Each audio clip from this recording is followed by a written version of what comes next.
Bonjour. Aujourd'hui, je vais vous faire une vidéo un peu plus longue que d'habitude. Je pourrais intituler cette vidéo-là ma vidéo coup de massue ou ma vidéo choc.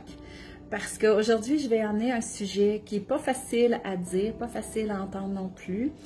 Mais on est rendu à cette période-là, à l'ère du Verseau, on est rendu au moment où on ramène les choses à l'endroit, parce qu'à venir jusqu'à maintenant, on vivait dans un monde aux inversions accusatoires, aux valeurs inversées, où est-ce que le mensonge et la manipulation étaient devenus maîtres et quasiment monnaie courante. Donc, on va ramener les choses à l'endroit.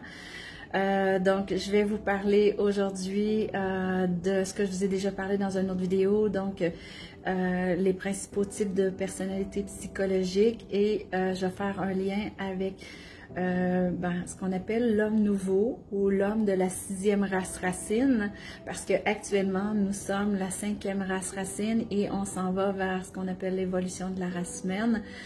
Et certains vont appeler ça... on part de la 3e dimension à la 5e dimension.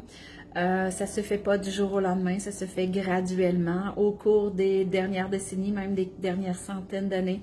Et il a commencé à y avoir des précurseurs, des nouvelles personnes qui amenaient des mentalités vraiment différentes.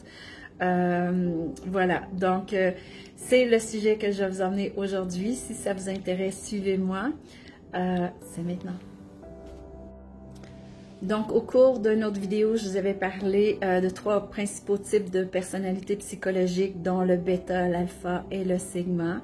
Moi, je vais en emmener un 4e que j'appelle l'être fort. C'est moi qui l'ai inventé un peu parce que c'est ce que je vois actuellement. De ce qui se propage un peu plus, celui qui prend un peu plus sa place actuellement. Il est encore très rare. En fait, je vais vous donner des pourcentages. Ici, j'aimerais ça que vous ne preniez pas au premier degré les pourcentages que je donne ou les noms que je donne. Moi, pour moi, c'est pas important tout ça. On n'est pas dans la polarisation, mais on a tous réalisé qu'il y avait des personnes qui étaient pas nécessairement bienveillantes. Aujourd'hui, on entend parler de plus en plus de ce qu'on appelle les pervers narcissiques. Donc, on peut faire des liens avec tout ça, puis le fonctionnement, de quelle manière ils fonctionnent. Donc, c'est pas important les noms parce que en psychologie, ils vont utiliser d'autres noms.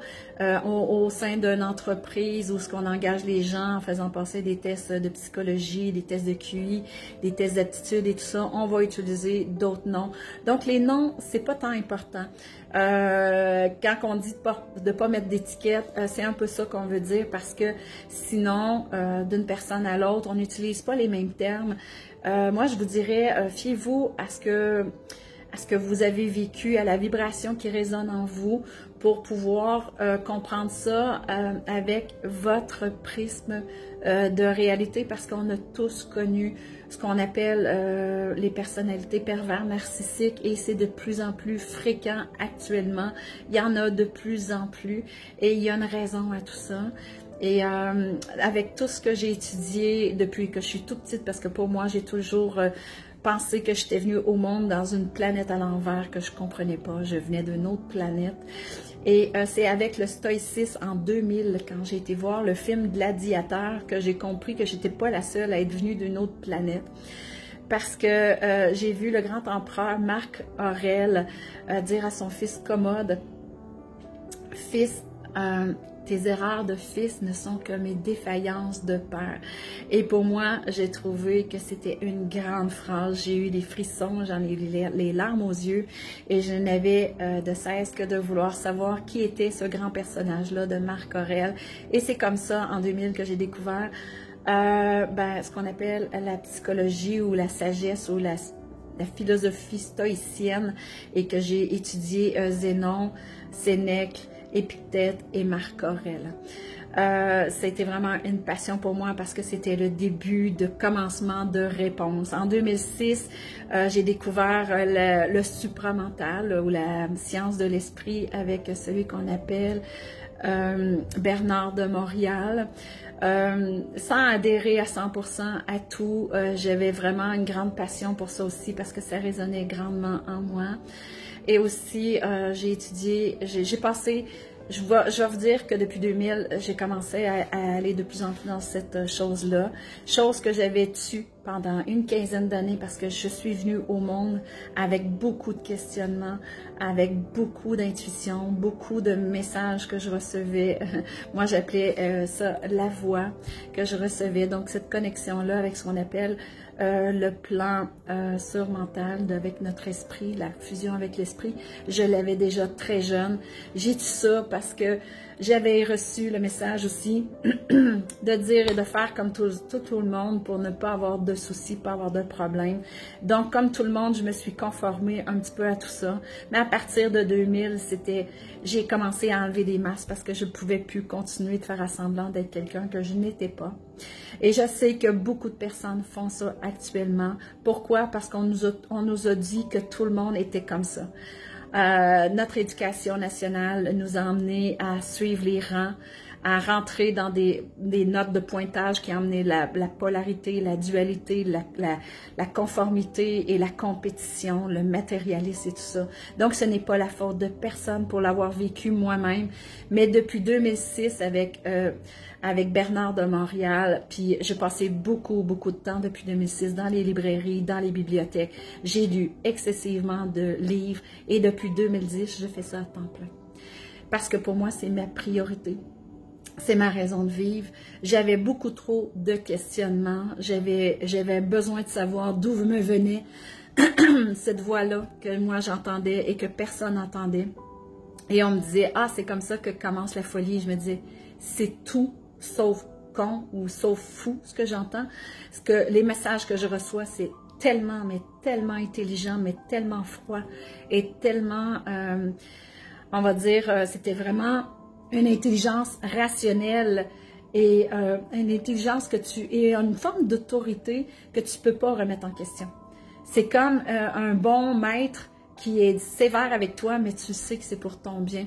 Donc, c'était ça que j'avais, cette voix-là. Et pendant 15 ans de temps, j'ai tué cette voix-là. Et depuis environ, on va dire, 2000,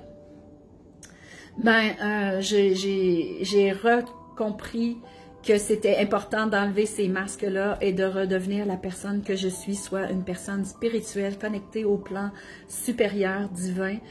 Et voilà. Donc, c'était pour moi une révélation, ce film-là, le film Gladiateur, parce que ça a commencé à m'emmener des réponses. Donc, je vais y aller maintenant avec les 3 personnalités psychologiques que je vous ai parlé un peu avant, puis celui, l'être phare que j'ai inventé moi-même suite à toutes les analyses que je fais depuis 2010 où ce que je suis là-dedans à temps plein, mais vraiment une passion. C'est ma raison de vivre. Donc, je suis très consciente que tout le monde n'a pas le même intérêt et l'acharnement que moi j'ai mis depuis 2010 à m'étudier moi-même, à faire de l'introspection, à étudier tout ce qui était psychologie, sociologie, tout ce qui était l'étude de l'humain, de l'être vivant sur cette planète et de voir à quel point, qu'est-ce qui se passait quand j'étais jeune versus qu'est-ce qui se passe maintenant. Il y a vraiment eu une bascule qu'il y a eu. De comprendre tout ça, c'était vraiment pour moi une passion. Et j'en ai fait ma priorité, j'en ai fait ma raison de vivre. Et voilà, mais je comprends que tout le monde, parce qu'on a vraiment été programmé à autre chose. Puis l'éducation, notre éducation nous a vraiment emmenés à tomber là-dedans. Ce qui a créé des personnalités. Ce que je dis par rapport aux personnalités bêta, ça ne veut pas dire qu'elle ne peut pas se révéler à elle-même, à devenir autre chose, parce qu'on porte tous des masques actuellement.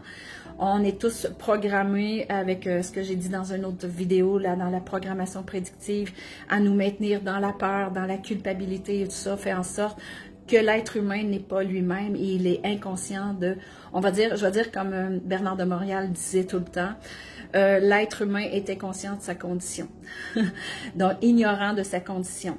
Donc, ces 3 personnalités-là, il y avait le bêta, il y avait l'alpha, le sigma, et moi j'emmène l'être phare. Donc, pour décrire l'être bêta, on dirait de l'être bêta, moi je donne des chiffres, je donne des noms, mais ne portez pas attention aux chiffres et aux noms, parce que On a tous connu des êtres qui sont un peu vampiriques, pervers narcissiques, qui étaient dominants, contrôlants, qui donc faites des liens avec vos expériences à vous. Ne faites que recevoir l'information qui résonne en vous. Pour moi, je vais donner des chiffres, mais je vais faire des nuances tout le temps. Je dirais que le bêta, c'est à peu près 90% de la population. Mais je vais dire que dans les bêtas, il y a les bêtas moins, les bêtas médiums et les bêtas plus. Donc, il y a beaucoup de bêtas qui ont besoin de se révéler à eux-mêmes, à comprendre leur vraie nature, qui s'ignorent parce qu'on les a fait porter des masques, comme je disais précédemment. Mais je dis pas que tout le monde qui sont bêta, 90% de la population vont rester bêta. J'aime pas mettre des choses drastiques comme ça. Je veux juste que vous compreniez qu'il y a des nuances. Est-ce que c'est bien, est-ce que c'est mal? C'est ni bien ni mal. Parce que chacune des personnalités nous emmène à nous révéler nous-mêmes face à nous-mêmes. Et toujours utiliser même le pire des pervers narcissiques nous aide à évoluer nous-mêmes, à nous révéler à nous-mêmes et à enlever nos masques. Le but n'est que ça. Donc, je vais vous parler de la personnalité bêta. Moi, j'aime beaucoup les bêtas. Ce sont des êtres excessivement gentils. Ce sont des personnes qui suivent les règles. Ils n'aiment pas prendre les responsabilités, puis des décisions, puis tout ça. Ils n'aiment pas être à la tête d'un groupe. Ils aiment plutôt se faire dire quoi faire. La vie est tellement stressante que si au boulot, ça peut leur enlever le stress de prendre des responsabilités, ils préfèrent de loin à qu'on leur dise quoi faire. Comme ça, ils sont pas stressés. Ils remettent pas en question en temps normal. Là, je ne veux pas généraliser, mais en temps normal, les bêtas ne remettent pas en question les autorités, la hiérarchie et ils suivent docilement ce qu'on leur dit de faire. Ce sont des bonnes personnes, ce sont excessivement des personnes quand même bienveillantes, un petit peu méconnaissantes des lois naturelles, pour pas dire complètement ignorantes des lois naturelles, parce qu'on n'a pas le temps, ils n'ont pas le temps. Mais trop au boulot de dos, les enfants, le rêve américain et tout ça nous prend beaucoup de temps, les réseaux sociaux et tout ça, ça nous prend beaucoup de temps. Et ça fait en sorte qu'on n'a pas le temps de remettre en question quoi que ce soit. Et la vie, elle est dure. J'en conviens. Donc, ces personnes-là vont suivre ce qu'on leur dit de faire. Et on va dire qu'ils sont comme sur une autoroute. Ils ont un trajet à faire entre le point A et le point B. Ils vont prendre l'autoroute. Ils vont même aller voir sur Google Maps l'itinéraire et ils vont arriver à la minute précise que... Et eux autres ont besoin d'avoir, tu sais comment, des rythmes réguliers. Ils ont besoin de sécurité, ils ont besoin de se sentir, ils vont souvent avoir besoin d'aller prendre des assurances beaucoup, de valider, d'avoir de la validation des supérieurs pour savoir s'ils sont corrects ou pas. Mais sincèrement, ce sont des personnes qui sont foncièrement bonnes. Contrairement à ça, on a l'alpha qui, lui, aime et adore prendre la place, être dessus devant de la scène, prendre la responsabilité, puis prendre autrui sous son aile, sous sa direction. Ils aiment beaucoup avoir le contrôle et le pouvoir, mais sur les autres, pas sur eux. Ils sont des gens qui aiment beaucoup à être sous les projecteurs, qui aiment beaucoup se faire dire qu'ils font bien. Ils ont beaucoup besoin de l'approbation des autres. Ils n'ont pas de difficulté à faire suivre les ordres du conformisme. Donc, venez-vous-en, tout le monde suit, tout le monde se met en règle, tout le monde fait ci, tout le monde fait... De faire suivre les ordres. Ils n'ont pas de misère. Souvent, on va dire qu'ils sont froids. Ils sont carrément froids. Ils n'ont pas de scrupules beaucoup. Ils sont même capables d'écraser des gens pour pouvoir atteindre leur objectif. Ils sont prêts à mentir, à manipuler. Il ne faut pas se tromper, ces personnes-là sont excessivement intelligentes. Ils sont capables de franchement bien paraître. Ils sont des séducteurs. Ils sont vraiment dans ce qu'on appelle la fausse lumière. Ils sont capables de faire miroiter qu'ils sont parfaits. Ils vont vous dire ce que vous voulez entendre. Ils sont des experts, ils savent très bien qui regarder, qui cibler pour avoir de l'avancement, qui doit écraser pour avoir de l'avancement, pour avoir de l'information, où ils doivent aller les chercher, avec qui doivent mettre dans leur aile pour pouvoir avoir une bonne équipe, pour être les meilleurs. Mais souvent, ils vont s'approprier les mérites et les idées des autres. Ils vont voler les idées des autres, puis ils vont s'approprier le mérite. Ils sont vraiment, on va dire, des petits renards rusés, mais en même temps, ils ont ce côté-là, ils ont l'intelligence de l'esprit, mais ils ont aussi la froideur du cœur. Donc, ils sont vraiment connectés à ce qu'on va dire au plan surmental avec l'intelligence de l'esprit. C'est des gens qui fonctionnent vraiment de manière rationnelle. Dites-leur pas que vous allez pas bien. Eux autres, il n'y en a rien à foutre. Tant que tu es productif, tant que tu es là, tant que tu es... Donc, c'est vraiment... c'est pas nécessairement des gens qui ont la bienveillance. Eux autres, c'est la productivité, c'est de bien paraître aux yeux de leurs supérieurs. On les appelle les êtres alpha. Ils ont eu beaucoup de mérite, beaucoup d'avantages. On les a mis, on les a beaucoup valorisés. Personne, tout le monde dit que les personnes alpha, et beaucoup de personnes, malheureusement, les admirent. Alors qu'ils ont réussi à manipuler un petit peu tout le monde. Les personnes qui les admirent, c'est parce qu'ils n'ont pas vu clair dans leur jeu. Je dirais que les bêta plus, on voit clair. Et ils n'aiment pas trop les alphas. Ensuite de ça, je vais poursuivre avec l'être sigma. Donc, je vais le répéter, ne polarisez rien. Est-ce que c'est bien? Est-ce que c'est mal? Toujours se dire que chaque chose est ce que c'est. C'est comme de dire que quelqu'un qui mange de la viande, c'est mauvais, que le lion qui tue la brebis, c'est mauvais, que les asticots qui mangent le cadavre sur le bord de la route, c'est mauvais. Il n'y a rien de mal, il n'y a rien de mauvais. C'est que de la récupération. Rien ne se crée, rien ne se... tout continue. C'est toujours un cycle naturel. S'il y a quelque chose qui existe, c'est parce que quelque chose ou quelqu'un a permis de. Donc, s'il y a des gens pervers narcissiques qui existent, c'est parce qu'on a permis ça. On a laissé ces gens-là avoir du pouvoir sur nous. Donc, est-ce que c'est bien? Est-ce que c'est mal? Il faut toujours se remettre en question soi-même. C'est le principal but de cette vidéo et de toutes mes vidéos d'ailleurs. Donc, je vais vous parler de l'être sigma. Je l'adore, cet être sigma-là. En fait, je fais beaucoup de parallèles à l'être sigma. C'est foncièrement un être dans la philosophie stoïcienne. C'est un être qui est équilibré, l'intelligence du cœur et l'intelligence froide de l'esprit. Donc, il a accès aux deux plans de conscience supramentale et surmentale. Le surmental, j'ai dit que c'était le cerveau, que c'était l'intelligence, la froideur de l'esprit, et que le supramental, c'était la chaleur du cœur et de l'amour, de la bienveillance et tout ça.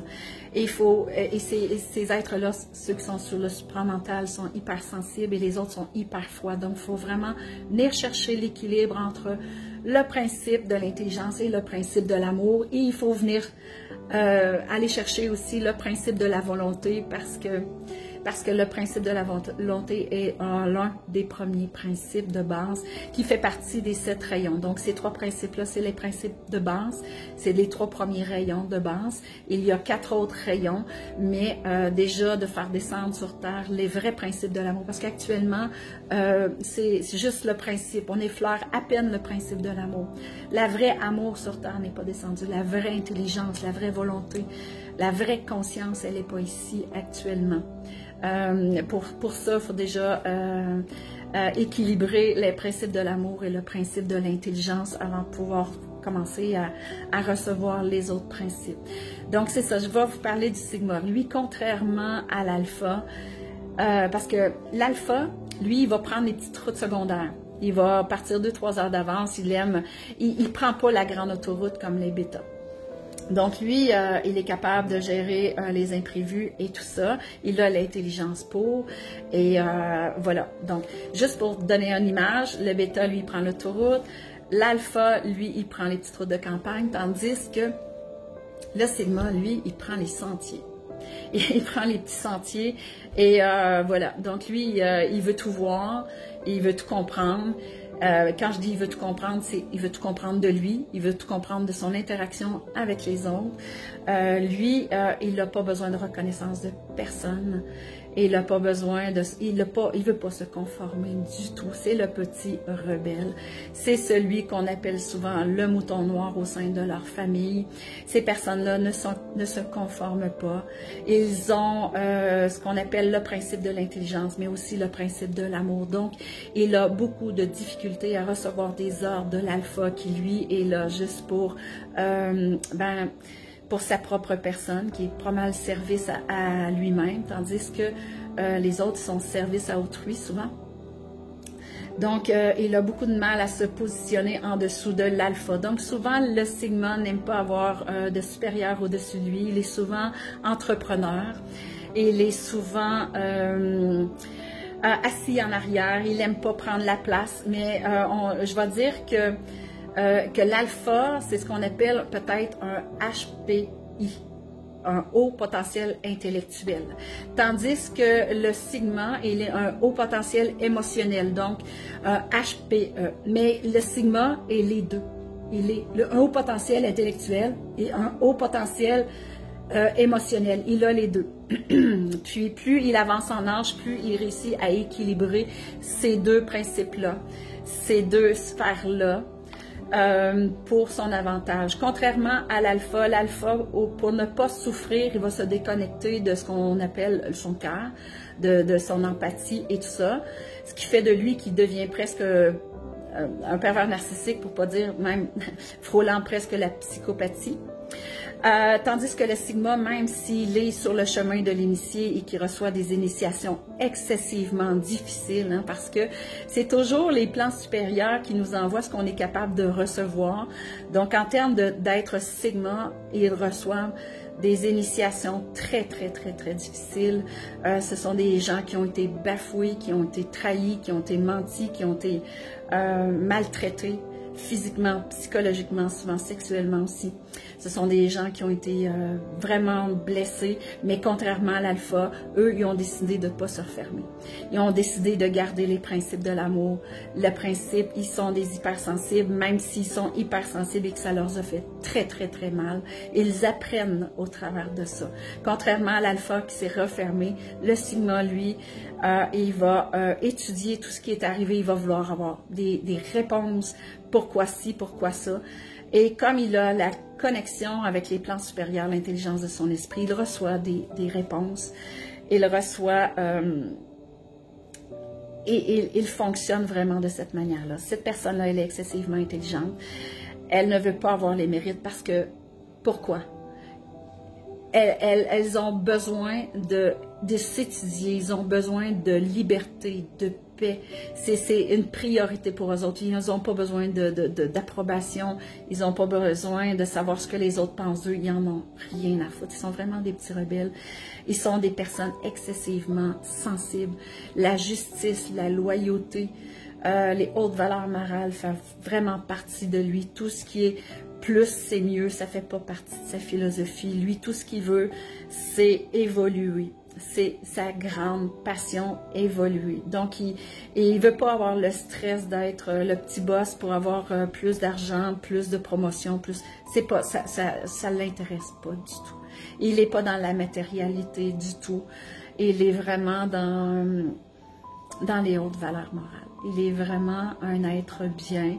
Si vous avez la chance d'avoir un être sigma dans votre vie, parce que l'alpha, c'est à peu près 9% de la population, selon mes chiffres à moi, et l'être sigma, c'est à peu près 1%. Donc, c'est des personnes très rares, très loyales, très justes. Il vous dira peut-être pas ce que vous voulez entendre, mais il va vous dire ce qui est bon pour vous. Et ils vont être vraiment des personnes honnêtes et franches. Vous n'avez pas meilleur ami que ces personnes-là. Par contre, comme c'est des personnes qui veulent évoluer très vite et qui ont beaucoup de choses à apprendre, souvent, ces personnes-là ne vont pas prioriser ce qu'on va dire la relation amoureuse ou les relations amicales, même peut-être même le travail. Il priorisera peut-être pas ça parce que pour lui, sa priorité, c'est d'évoluer, c'est de comprendre, c'est d'emmener quelque chose de mieux à ce monde, de comprendre ce monde, puis d'enseigner ce monde.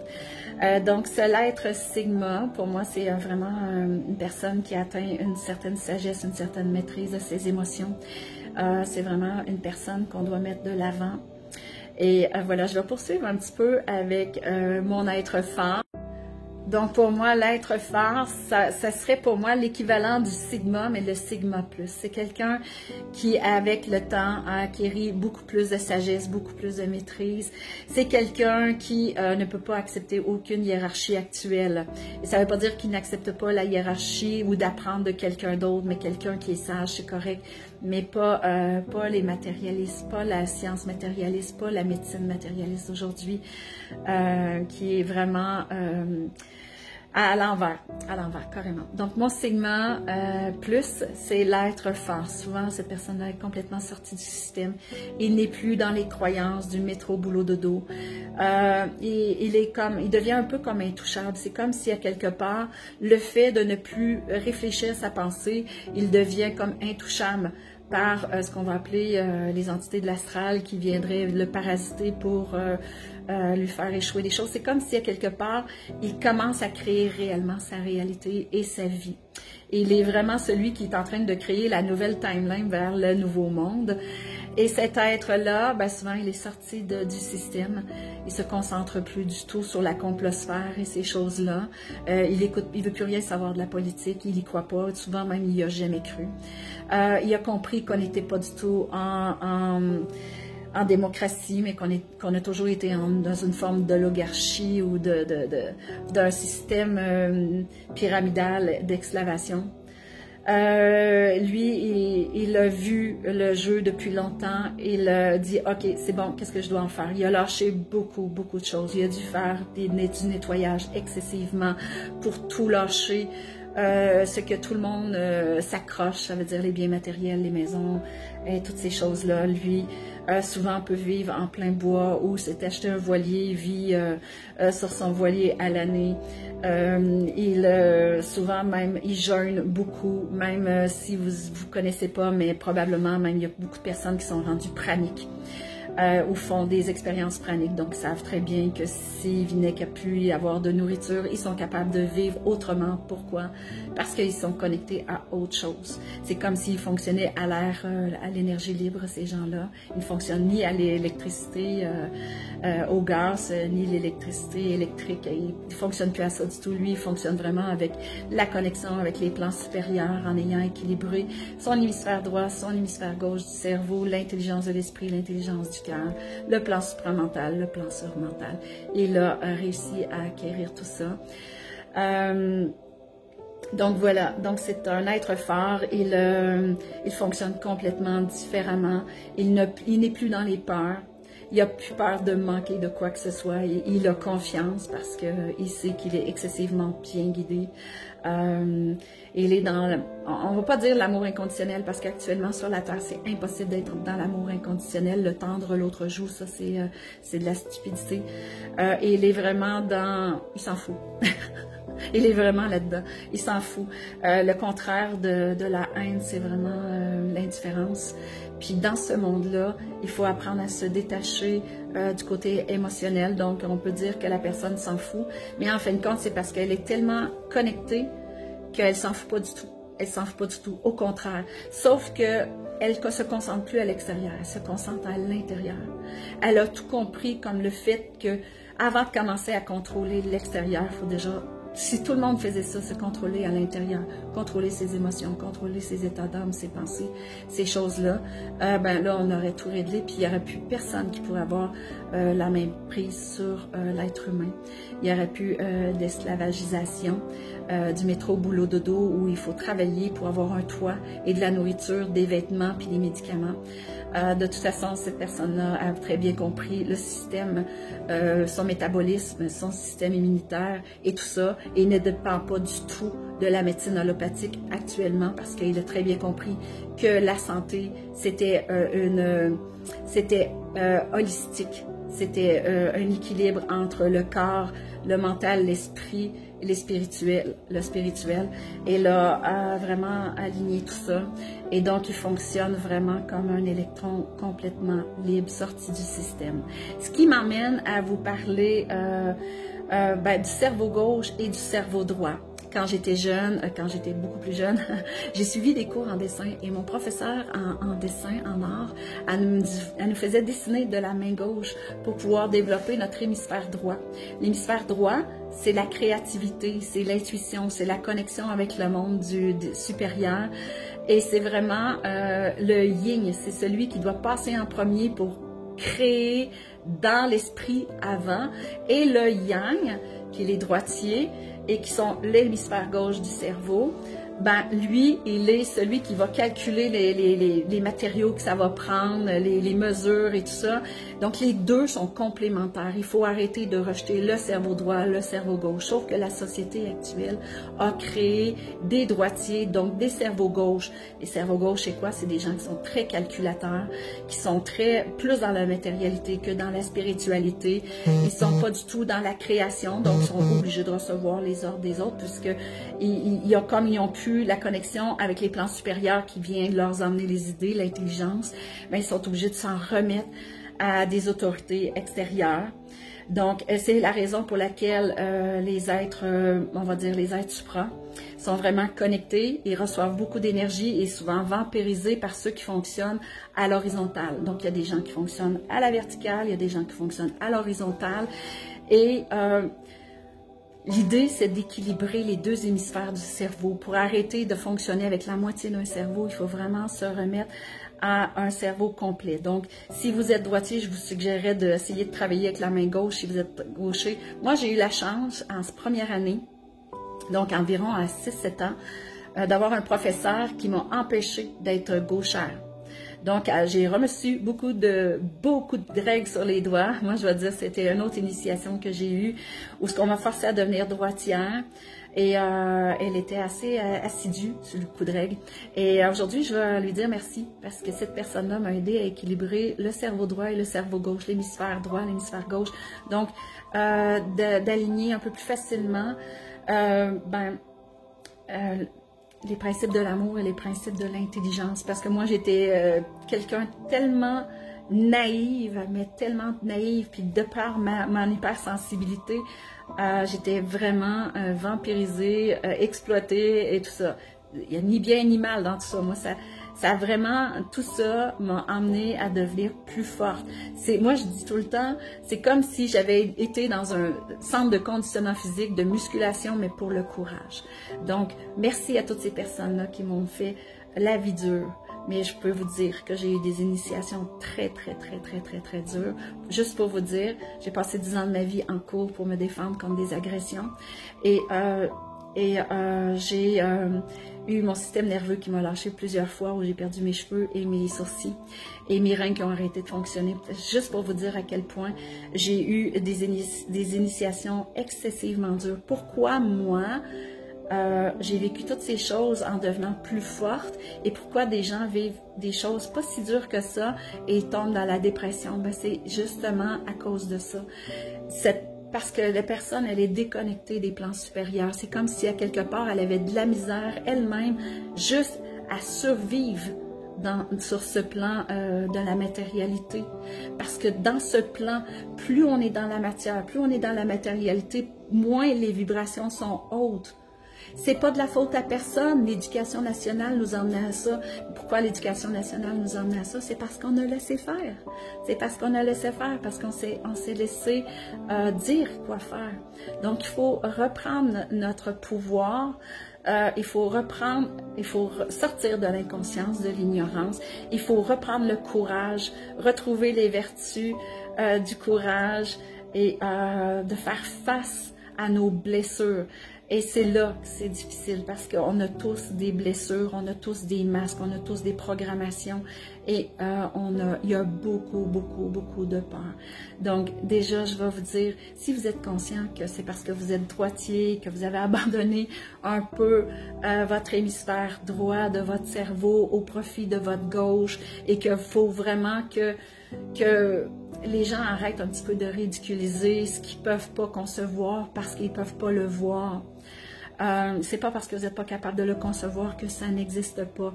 Tout est dans l'invisible. Donc, si déjà vous comprenez ça, que vous ouvrez votre esprit à l'invisible, vous avez déjà fait un très grand pas. Donc, je vous avais dit que cette vidéo serait beaucoup plus longue. Je vais juste vous parler de l'homme nouveau. L'homme nouveau, en fin de compte, ce serait l'homme, le stoïcien. C'est le sigma, c'est l'être fort, celui qui a la foi, mais une foi incommensurable. Je ne sais pas d'où me vient cette foi-là, mais depuis que je suis toute petite, j'ai l'impression d'être dans les bras de Dieu, d'être dans les bras de la divinité, de recevoir ces informations-là que bizarrement ou malheureusement, j'ai réalisé que la majorité des gens n'avaient pas cette connexion-là, n'avaient pas cette voix-là qui les guidait, duquel on se sent, on reçoit un amour incommensurable tout le temps.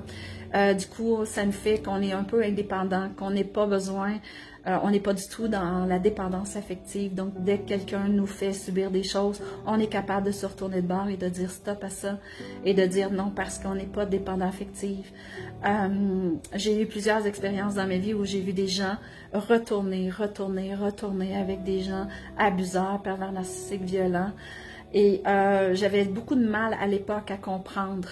Mais maintenant, je comprends que c'est moi qui étais différente. C'était pas elle qui était faible, mais plutôt moi qui était très différente. Donc, aujourd'hui, je vais vous dire, le règne de l'alpha est terminé. Maintenant, ça va être une hiérarchie, non pas de science matérialiste, ça va être la vraie science qui va être amenée sur Terre, ça va être la vraie amour, on va amener vraiment les vrais principes de l'amour, les vrais principes de la volonté, les vrais principes de l'intelligence qu'on va faire descendre sur Terre pour pouvoir amener de manière exponentielle toute cette lumière-là, toutes ces hautes fréquences-là sur la Terre. Je ne sais pas si vous avez déjà fait l'expérience de vous dire, parce que moi, quand j'étais petite, on m'avait demandé Sylvia, est-ce que tu veux recevoir une scène par jour en augmentant chaque jour en disant x2? Genre, une journée, tu as une scène, le lendemain, tu as 2 scènes, après ça, 4 scènes, 8 scènes. Après 28 jours, ça donne 1 300 000.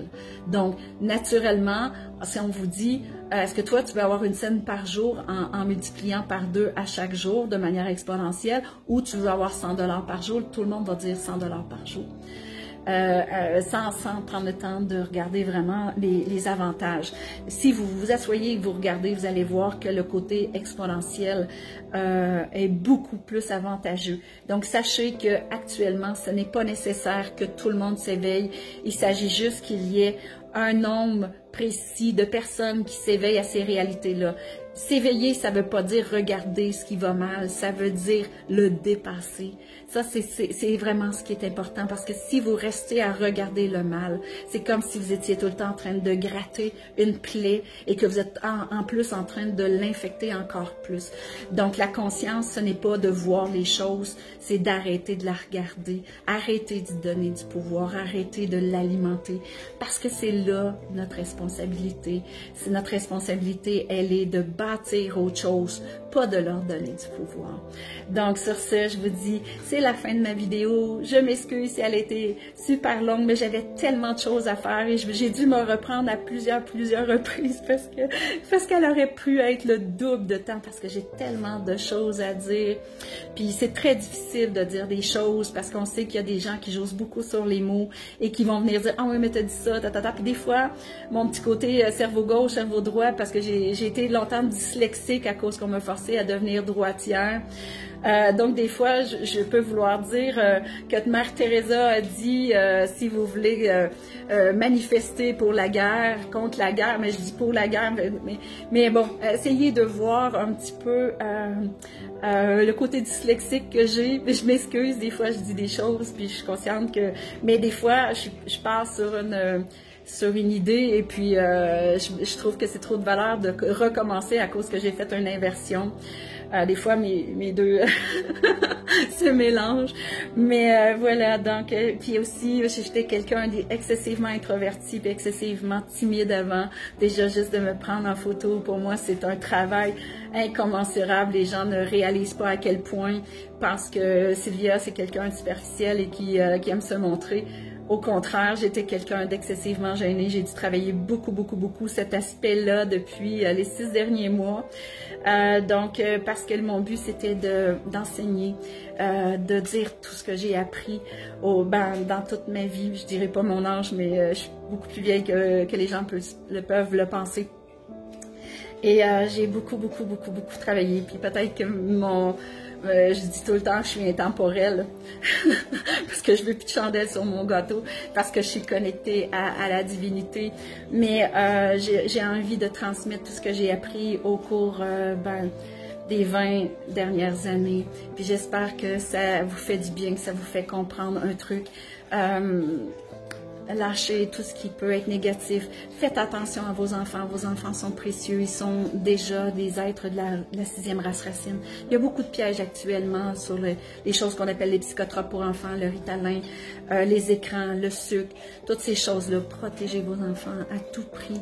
Ils sont les précurseurs. Il y a eu beaucoup de précurseurs avant, mais ils sont vraiment ceux qu'on appelle, je ne sais pas pourquoi, hein, on disait la génération X, mais on est rendu à Z. Hein. Pourquoi? Parce que là, il y a une nouvelle génération qui commence. Il y a une nouvelle humanité qui commence. C'est la 6e race racine et c'est maintenant. Et c'est vos enfants. Protégez-les à tout prix. Enlevez-la de devant les écrans. Envoyez-la faire du sport. Instruisez-la, mais... emmenez-leur les hautes valeurs morales, c'est ce qu'ils ont besoin. Si vos enfants disent qu'ils voient des choses dans l'invisible, dites pas que ça n'existe pas, ça l'existe. Croyez-moi, ça l'existe. Et soyez à l'écoute de leur hypersensibilité, de leur intelligence. Ils sont très intelligents et hypersensibles à la fois. Donc, protégez vos enfants. Je vous dis sur ce, à la prochaine vidéo. J'espère que je vous ai pas trop choqué les oreilles, mais j'avais besoin de dire toutes ces choses-là, ces choses qui bouillonnent en dedans de moi depuis si longtemps et qui m'a vraiment aidé à comprendre mieux ce qui se passe, à mettre comprendre les personnes qui sont devant nous. Et là, je vous dis, le règne des alphas est terminé parce que la hiérarchie actuelle qui est matérialiste va tomber et on va rentrer dans une nouvelle hiérarchie, celle de la sagesse et de la conscience, de la vraie humanité, des vrais principes, de l'amour, de la volonté et de la vraie intelligence. Ça va basculer et c'est très bientôt. Sur ce, merci beaucoup pour votre écoute et à une prochaine fois pour une prochaine vidéo.